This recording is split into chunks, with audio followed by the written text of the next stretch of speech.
Hey guys, Acer here, and in this video I'm going to be breaking down the doubles flex wing formation out of the Miami Dolphins playbook. I think it's a pretty unique formation. It's got some pretty nice plays in it, so it can definitely be very effective online against your friends, wherever you want to use it. It's very simple in my opinion. You're not making a ton of adjustments. You don't have to make super hard reads, so it's very good for someone who just wants a very simple scheme. Simple but effective scheme that they can go out and run. It doesn't take a ton of practice to get down. Let's go ahead and jump right into it. The play I like to come out in is called Deep Dig, the Y play. And the reason I like this play is I really like that skinny post by Landry out of the slot. And also I like the block and release in route by Charles Clay, or whoever your tight end is over the middle.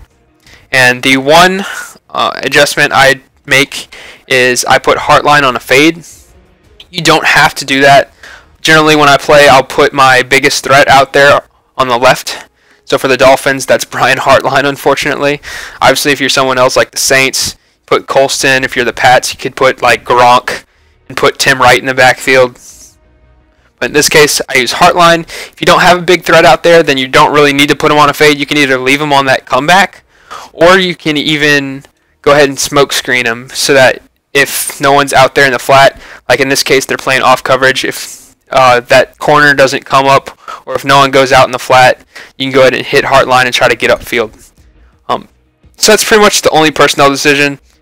In the slot, you want someone with pretty good catch and traffic because of that post route, and he's going to be running some crossing routes. So in this case it's Jarvis Landry, and then you want your next best receiver all the way to the right. In this case, that's Mike Wallace. So go ahead and run this play for you guys a couple times.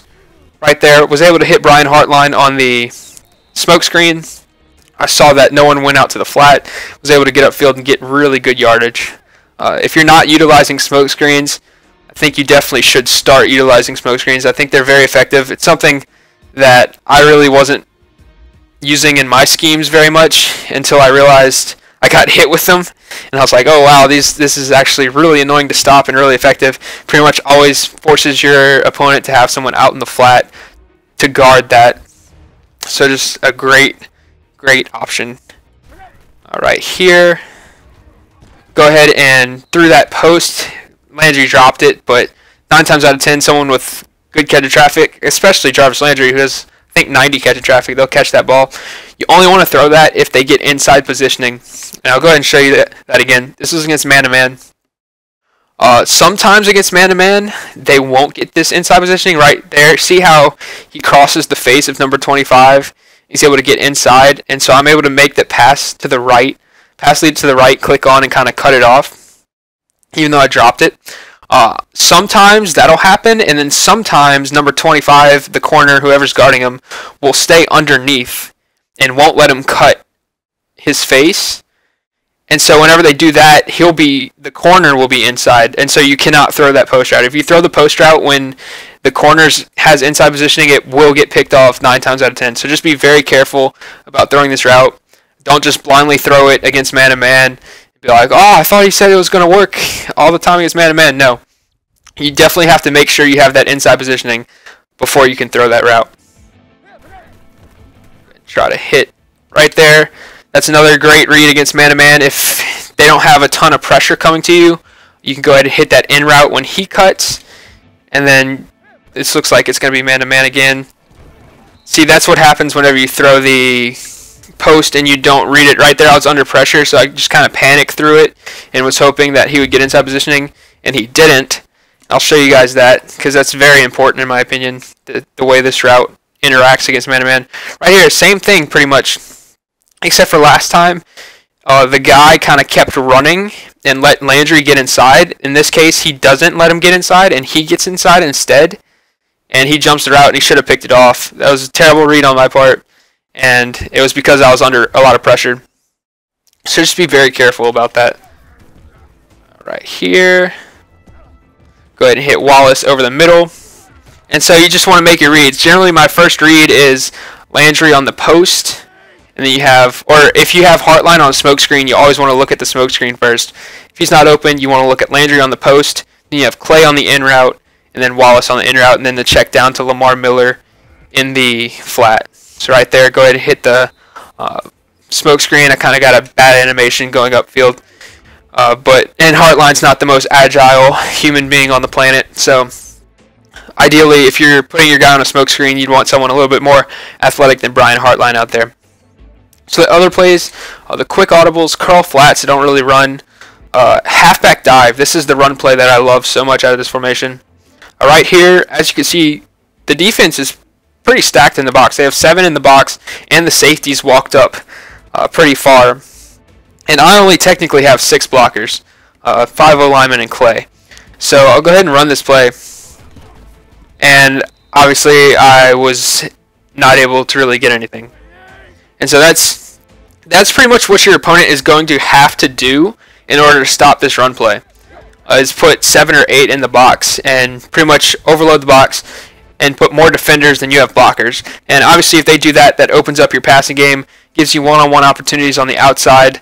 If you have big receivers or even if you have fast receivers, it opens up your play-action passing game. You can start hitting people over the middle. It just opens up a lot of opportunities for you if they start loading the box. Right here, they only have a 5-ish in the box. I'm not going to count that defensive back outside that left end right there.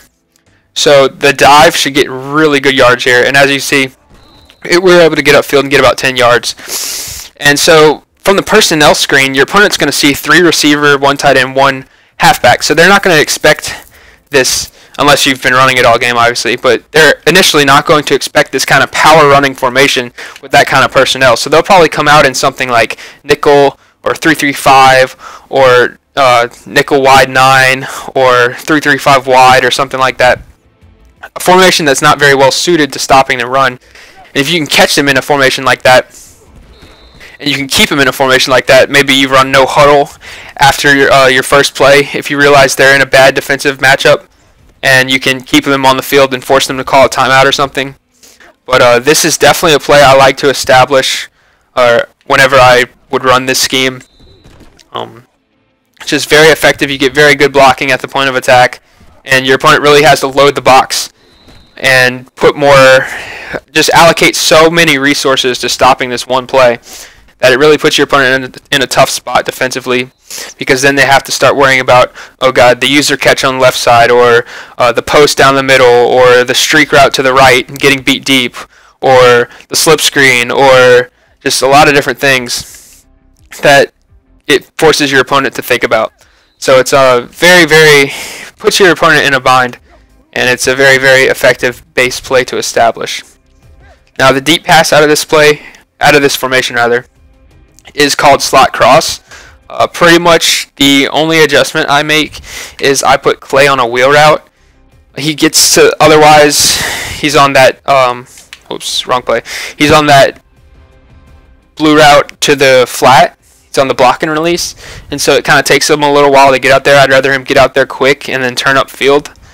And so that's the reasoning behind the wheel route. And pretty much you just want to read Landry to Clay on the wheel, and then you have Miller over the middle as a check down, and then Hartline coming over the middle deep as your final read coming across the formation if you have enough time to look that far. Right there, man-to-man, the crossing route is pretty much going to beat man-to-man every single time, as long as they're not using it. If they're using it, be very careful about throwing it, but otherwise, man-to-man, you should be able to throw that 100 times out of 100. Right there, I made a terrible read. I actually meant to throw it to Landry, and for some reason, accidentally pressed the A button. So that was my fault. Right here, they're in some type of zone, so I just went ahead, checked it down. I saw the linebacker sink back to Landry and knew I would have Miller underneath, and was able to hit him and get about 10 yards. So that's definitely what you have to do sometimes. Just take what the defense is giving you. Right there, the linebacker dropped super deep, so I had Hartline once he was cutting over the middle. Right here, they're in goal line, so I don't want to run that against that. Here we go, let's see. Run it one more time for you guys here. Man-to-man, as I said every time. I don't know why I spun. I have a bad habit of randomly spinning. But, yeah, every time, man-to-man, you'll be able to hit that route. So it's a very effective play. Go ahead and mix in You attack a lot of different parts of the field. You attack the right flat, you attack short over the middle, you attack the left flat once Miller completes his route and gets to the left side. You attack the short or the intermediate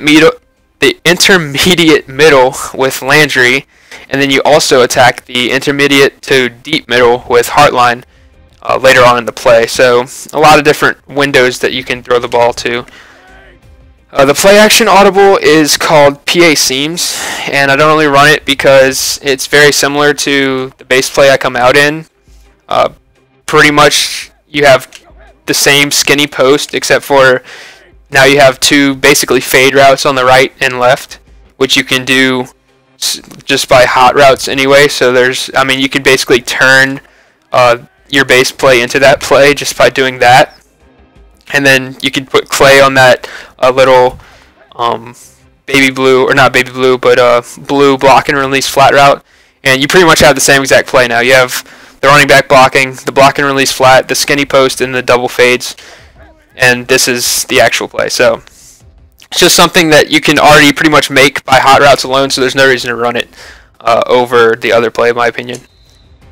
And there's only a couple more plays out of here that I like. That's another good thing about this formation, is that the quick audibles are very nice. Let's see, okay, there it is. PA wide receiver go. Oops. I like this play. The only thing with this play is Clay lines up on the left side instead of the right, so it's kind of a giveaway that you're running either this play or the other play that goes with this is the halfback power, which I'll show you guys in a minute. So just be wary of that. That your opponent's gonna kind of know if they're paying attention. They'll know you're running one of two plays. So just don't overrun this. The only adjustment I make is I put Clay on a streak out the backfield, and if he's open, obviously in the seam, you can go ahead and just hit him. And there's not much to say about it.